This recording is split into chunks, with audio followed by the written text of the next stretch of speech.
Well, welcome back, everyone. This is Mario, and if this is your first time joining us at Leadership Corner, I just want to let you know you're in the right place because we're having conversations about what it means to be discipling well, and over these past few weeks, we just unpacking that more and more throughout this year.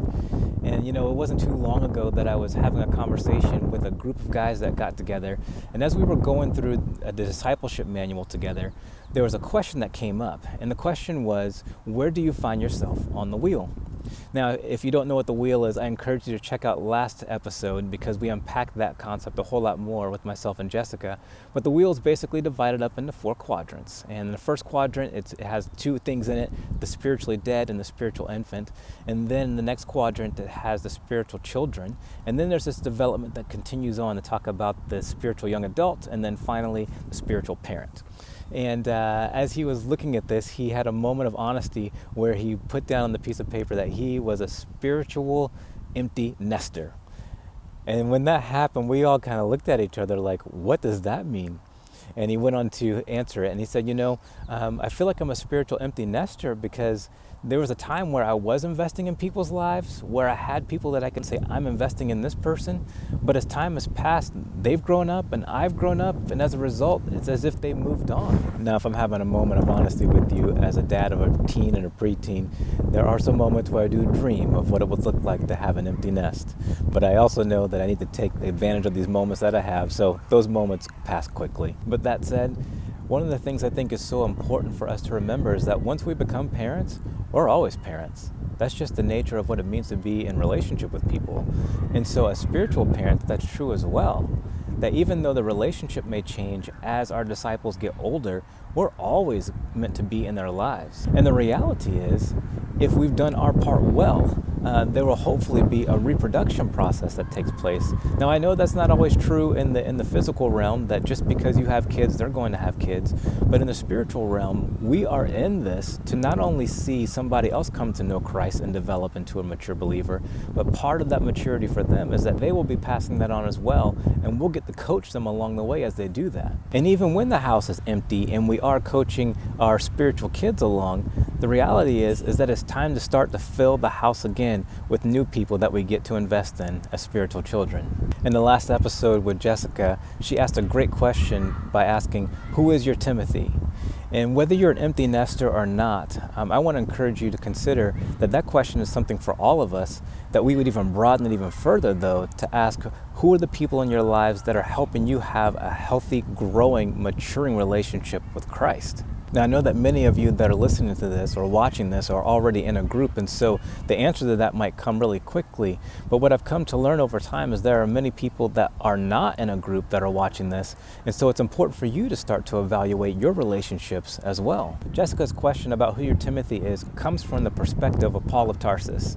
And if you haven't heard of him before, he is one of the primary characters in the New Testament in the Bible. While he had many different relationships, there are 3 key relationships that I think help Paul become the man that he was. The first relationship is a guy named Barnabas. Barnabas, his word means encourager, and that's what he did. He came alongside Paul really early in his journey, and he encouraged Paul. He helped Paul come to understand the text. And so we have to ask the question for ourselves, do we have any Barnabas or Barnabai, I don't know what that would be, in our lives? People who are mentors, people who are willing to invest in us, we might call them disciplers of us. People who are willing to ask the hard questions in our lives and challenge us so that we can grow in our relationship with the Lord. Usually this person has gone down the road a little bit further, understands more about the kingdom, understands more about living life, and we're able to draw from them. It's got to be somebody that you respect and you're willing to make time for. Another important guy on Paul's journey is a guy named Silas. Silas was a guy who joined Paul later on his journey, and they were like peers in so many ways. Paul challenged Silas, and Silas challenged Paul. And Silas was one of those guys that was willing to go with Paul into the difficult places. In fact, one of the most famous stories about them is when they were in prison together. They did life together. They experienced some hard things.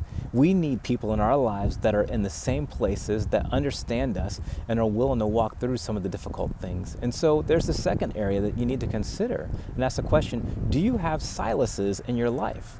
Do you have people that are willing to walk down the road with you to challenge you and to encourage you, that are willing to walk along beside you as you go through life together? And then the third one is Timothy. And this gets to Jessica's question. Timothy is Paul's protege. He is Paul's disciple. Paul has Timothy come along with him on the journey and is training him up, knowing that Timothy will one day take over one of the churches in a region of churches. And so Paul is super intentional with him. In fact, he is so intentional with Timothy, there's a point where he's writing Timothy and he says these words to him. He says in 2 Timothy 2:2, "And what you have heard from me in the presence of many witnesses, entrust to faithful men and women who will be able to teach others also." That's some heavy stuff. That's intentionality. And so a couple of questions that come from that is, are you living your life in such a way that you would be willing to say those words to somebody else? Hey, in essence, look at my life and do the things that I'm doing? And then the second question is, if the answer is yes, who are you saying that to? And if you don't have any Timothys in your life, I want to encourage you to start asking the Lord to bring some into your life and to be on the lookout to see who the Lord will bring, because he has them out there. You know, it's my prayer for you and for all of us that we would all be found having relationships with people who are investing in us and people that we have a chance to invest in. I believe that's what Jesus meant when he said, go and make disciples, that we would have this spiritual family in which we get to be spiritual parents of others, others get to be spiritual parents of us, and we continue as a result to see the family and the kingdom of God grow. And so this week, this month, whenever you're checking this out, may you be intentional about that. And as a result, may we see the kingdom advance together. God bless, have a great week, and I look forward to seeing you in the next episode.